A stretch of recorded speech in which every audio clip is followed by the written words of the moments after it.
Hi, my name is Emma, and I want to tell you about the weather in my city.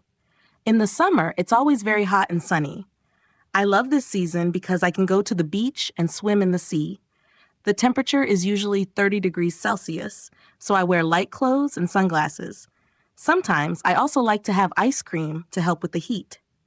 In the winter, the weather changes a lot. It gets cold and rainy, and the temperature can drop to 5 degrees Celsius. I don't enjoy the cold, so I spend more time inside, drinking hot tea or reading a book.